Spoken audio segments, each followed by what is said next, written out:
আসসালামু আলাইকুম। দেখতেই তো পারছেন ধনিয়া পাতা কাঁচামরিচ। তো সুন্দর একটা জিনিস আজকে করব। চলে যাচ্ছি আমরা মজি পাড়তে, যদিও একটু দূরে, কিছু করার নেই।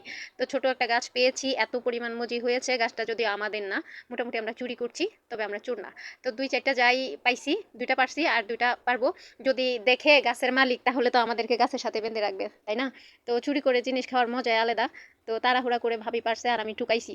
তো চলে আসলাম বাসায়, এসে আগে মজি বাটলাম, তারপর ধনিয়া পাতা কাঁচামরিচ বাটলাম। এগুলো ভালো করে বাটা হলে ভর্তাটা মজা হয়।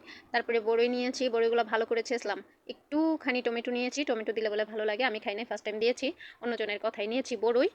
তো সবগুলা বেটে আলাদা করে রেখেছি। এখানে নিয়েছি হচ্ছে যে ওই যে মুজিগুলা বাটছিলাম। তারপরে হচ্ছে যে কাঁচামরিচ ধনিয়া পাতা দুটো একসাথে বাটছিলাম। ভর্তা আপনারা সবাই করে খান, আমার মতো করে একদিন ট্রাই করবেন, এত মজা হয়। নিয়েছি একটুখানি লবণ, তারপরে নিলাম একটুখানি চিনি। চিনি দিলে হয় কি, স্বাদ, অনেক স্বাদ হয়, সেই স্বাদ হয়। তো আমার আশেপাশে যারা ছিল তারা খুব আগ্রহ নিয়ে বসে আছে, কখন আমি ভর্তা মাখাবো, কখন ওরা খাবে। আমিও রিল্যাক্সে মাখাইতেছি, বসে থাকো আগ্রহ নিয়ে।